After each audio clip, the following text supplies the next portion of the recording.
The scripture reading this morning is from Luke, the parable of the rich fool. Someone in the crowd said to him, "Teacher, tell my brother to divide the family inheritance with me." But he said to him, "Friend, who set me to be a judge or arbitrator over you?"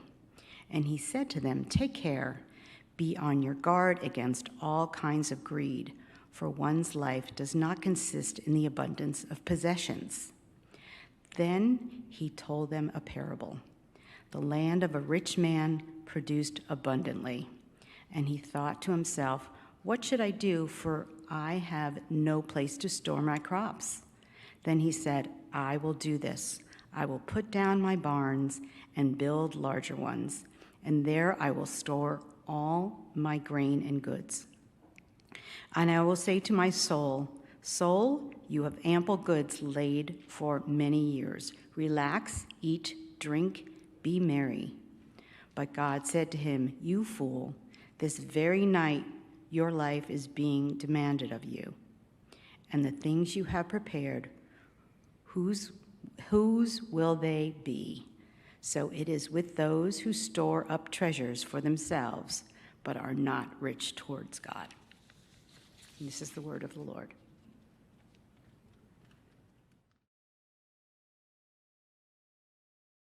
Good morning again, Manhattan Beach Community Church. My name is Jake Pomeroy. I co-pastor with my wife Marlene at the First Congregational Church, United Church of Christ in Pasadena, California. I'm grateful to be with you again this week, and I regret that again, I'm testing positive for COVID with an antigen test. And so it doesn't feel responsible or appropriate for me to be with you in person. I miss the interaction with you all in person. I apologize for inconvenience and disruption that may happen as a part of me having to come in on video rather than in person. And again, I really want to thank Nancy Cross and Nick and any others who are helping with worship this morning and who have made this sharing of this video possible. And I want to thank you all for your graciousness and your openness to continuing to have me be a part of your worship, even under these strange circumstances. Thanks for welcoming me, and I'm pleased to be with you again.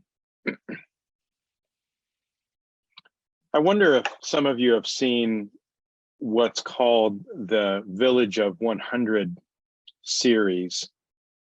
Teachers in different grades and schools may have seen different versions of this, and it has to do with a series of 20 or 30 questions that give a picture of what the world would look like in terms of demographics and economic development, languages, racial, ethnic, cultural backgrounds, if the entire population of the world were consolidated to being 100 persons.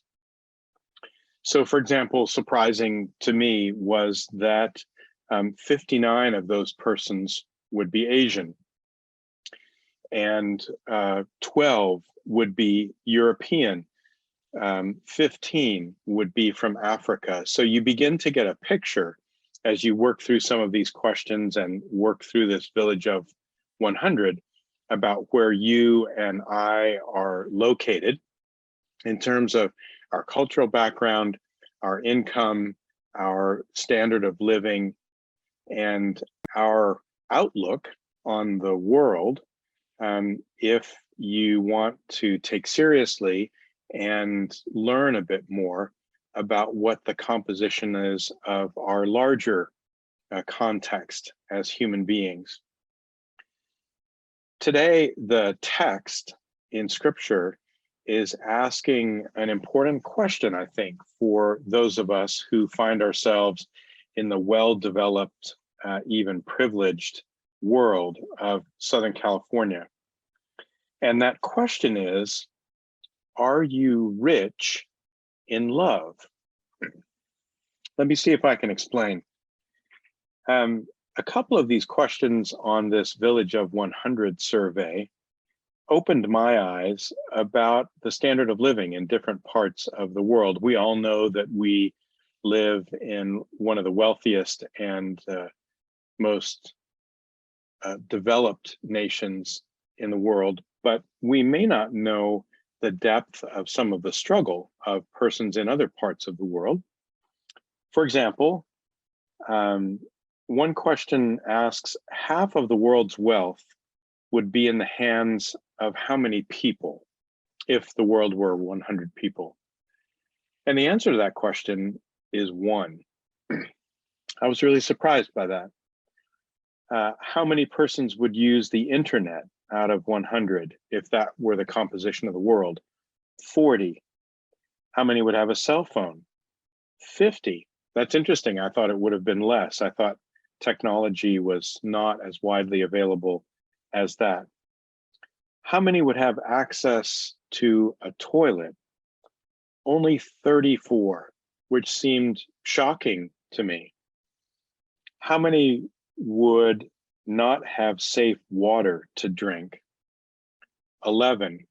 I guess that isn't shocking to me, but it's troubling to me that something as basic as access to safe drinking water is still something that's available only to 90% of the world. How many persons would not have electricity in their homes? 25 out of 100. And how many persons would be unable to read? 12 persons. You may not be surprised by any of these.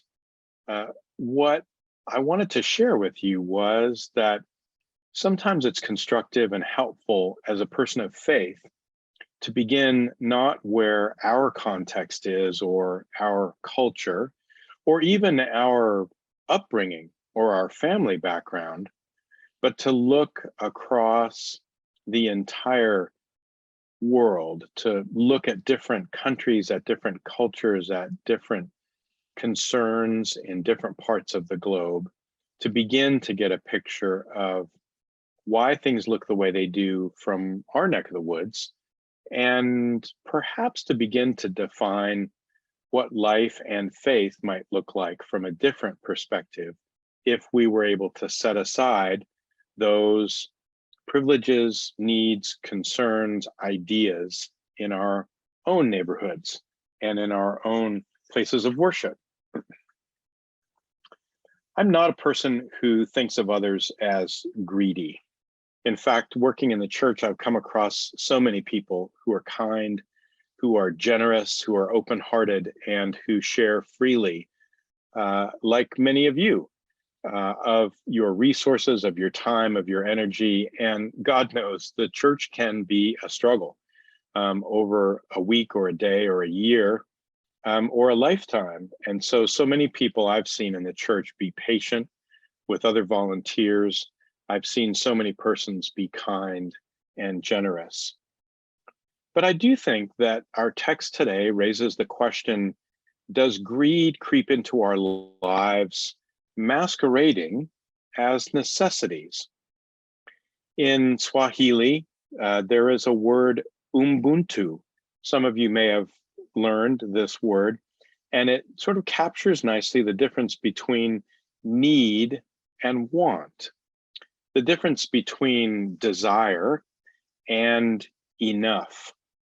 And it seems to me this is a really healthy place for those of us who are persons of faith to begin to ask ourselves the question, if we're going to live faithfully with material possessions, with what we collect from our fields, with what we earn from our work labors, with what we inherit from family members, if we're going to be responsible and caring and good stewards with what we set aside for our children or for our family members, how much is enough? I also have a history with asking this question when I was in campus ministry and working with students around the purposes of material wealth and also questions for young persons as they begin their careers and begin to balance their faith with their work life. Some of you may have watched a movie entitled Affluenza, which talks about consumer culture in the United States. It's actually a pretty old movie now. And it asks questions about where does this desire to acquire come from, and how meaningful and how fulfilling is it really for any number of us who can reflect on what we have, what we don't have, how hard we've worked, where we've arrived, and what we find the meaning to be of those possessions that we've acquired, the lifestyle that we fuel, the ways in which we spend our money, the ways in which we spend our time. I wonder sometimes if our pursuit of material possessions, of wealth, is a kind of hankering after life junk food. And I want to use that carefully, because I know providing for our families, earning a living, being responsible, carrying our own weight are all important values that I was taught growing up, and are values that I also passed on to my children. So this text asks us, are we rich in love? Or are we on a trail where we accept what our culture, what our families, what our workplaces have sold to us or offered to us, a kind of life light, a kind of sweetness in material wealth, a sort of not so fulfilling junk food of acquire this, get that, enjoy this trip, do this thing, and do we still find ourselves hungry or less than satisfied? Albert Finney was in a movie, I think it's almost 20 years ago, called Rich in Love. And that movie was about the struggles of a family on the South Carolina low coast, ways in which they learn to love each other despite struggle and grief in their life together. And I'm reminded that that may be the kind of relationship and the kind of living that the gospel text is suggesting to us here. That rather than being comfortable, rather than having what we desire, that perhaps we should begin to look at what are the basics that we need, and beyond that need, what would it look like for us to be rich in loving others, to be rich in receiving the love of others, to be rich in relationship building, to spend time with others. Sounds good. Would it be satisfying for us? One of the obstacles, I think, is that we've learned to plan, to set aside money for retirement. We've learned to try to keep ourselves safe. And so we repair our cars, we look after our homes, we try to make sure that our children and friends have decent jobs and that they have the food that they need. And we also have learned to take care of ourselves, that all of life is not about work. There's also recreation and health.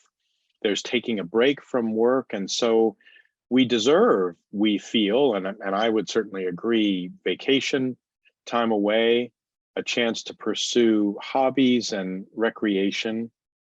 There are all kinds of pieces of our lives that are tied to our money and tied to the choices that we make with our money. It's important for us not to be running from crisis to crisis.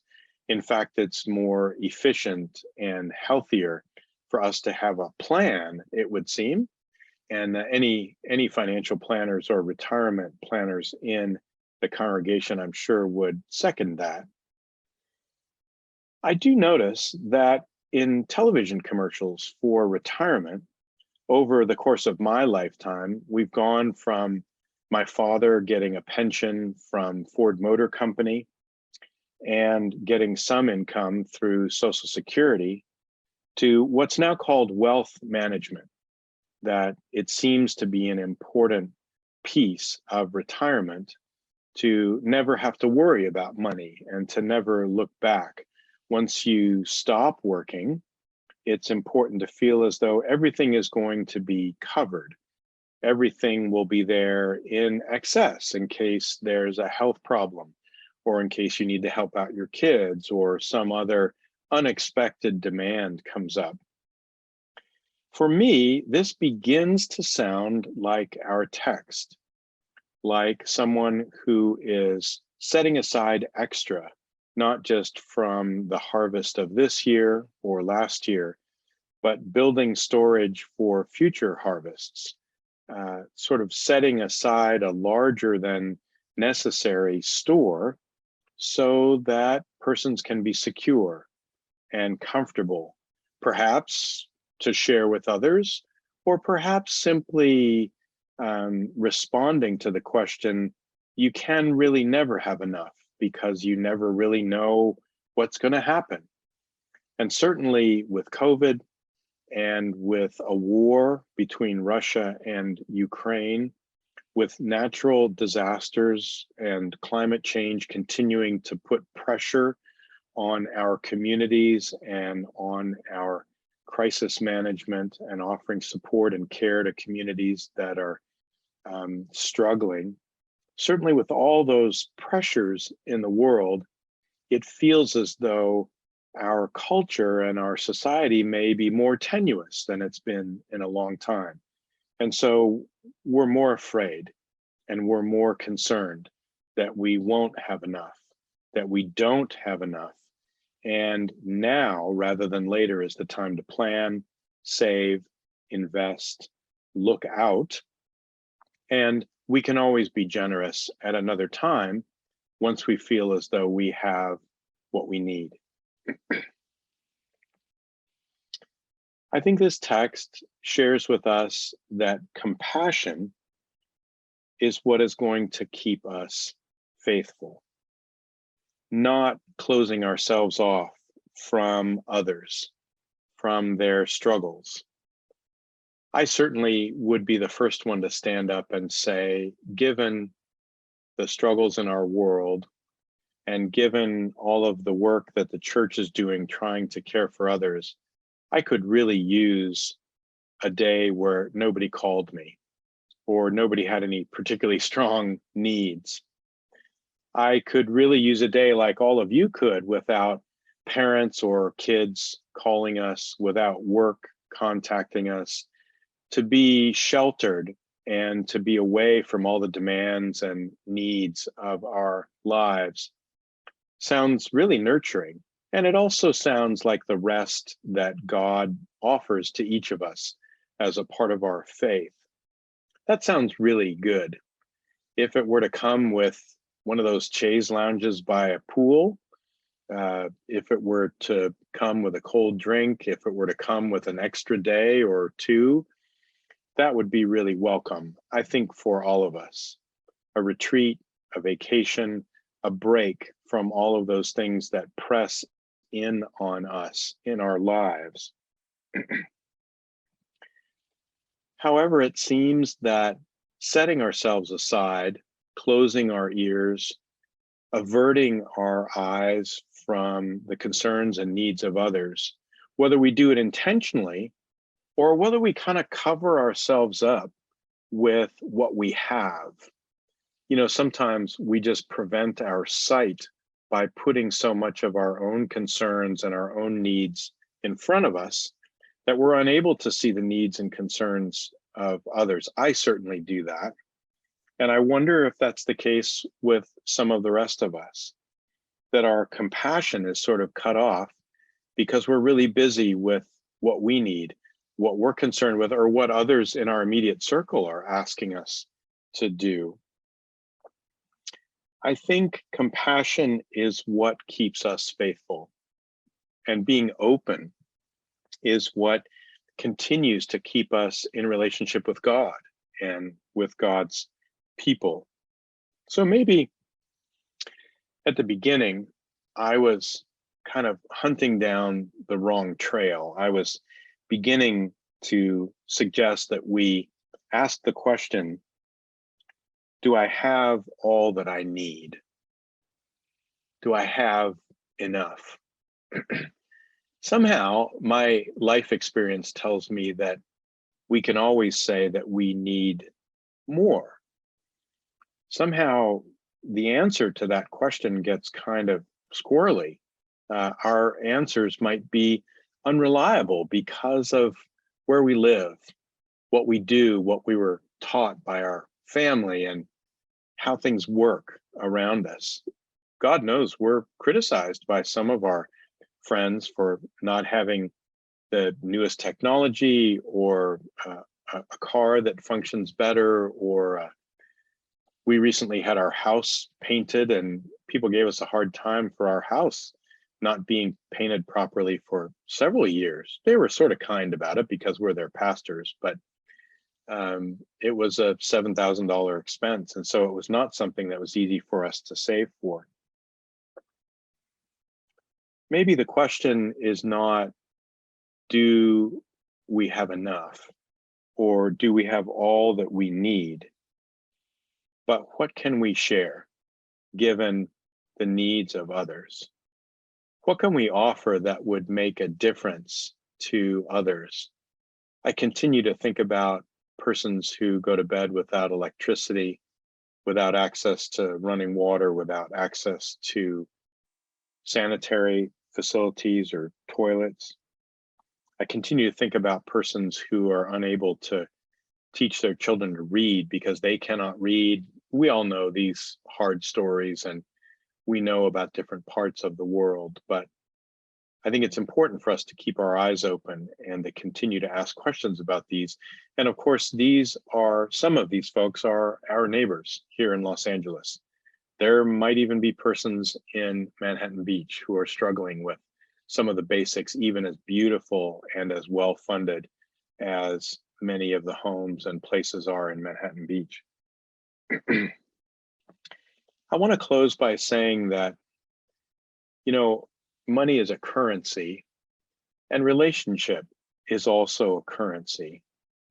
It turns out in our faith, but I think also in our life, that relationship might be the most important currency, particularly of those two. We've all heard the sayings, yeah, you can't curl up for any comfort with a beautiful marble countertop or a check for $100,000. It's persons and our relationships with persons. It's love and care and nurture that are what are meaningful. I lived for a summer in Houston, Texas. It was a sweaty, humid summer, as you can imagine.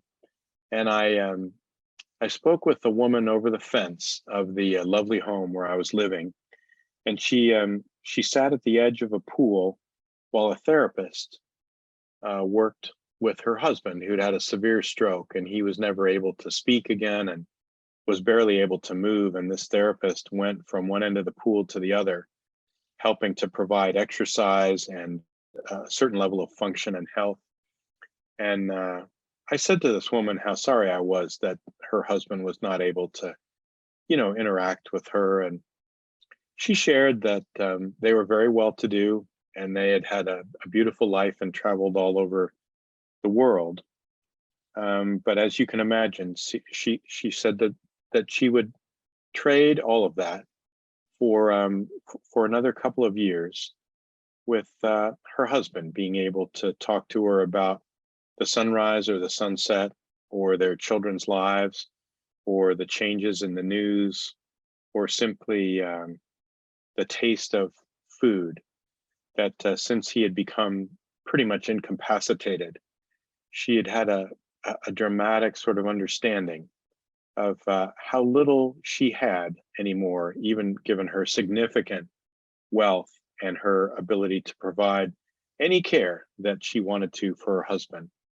But she loved her husband very much and regretted the fact that she would no longer be able to be in relationship with her husband in the way that she had been years prior. And I've never forgotten that, because I think I admired how beautiful her home was, what a lovely woman she was, and how she was providing for her husband.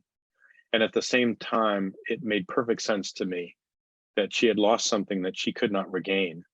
And God knows, we all know there are plenty of things that money cannot buy. The text today lifts up that we need to be rich in love, and we need to ask ourselves questions about what our relationships look like, how meaningful and sustaining they are, and whether or not we're sort of cheating ourselves by hunting for life or faith junk food. If we're looking for something sugary and sweet, something that's fun and tantalizing, but at the end of the day doesn't provide the kind of fulfillment, doesn't sustain us in the way that relationships do. Clearly, relationships are not easy, but they are meaningful and deep and are clearly worth the work. May we all be blessed with meaningful relationships, and may we have a faith that helps us to tell the difference between eye candy or material wealth or consumption that is steering us away from a full and meaningful and faithful life. Thanks be to God for that probing and challenging question on this day. And together, God's people say, Amen.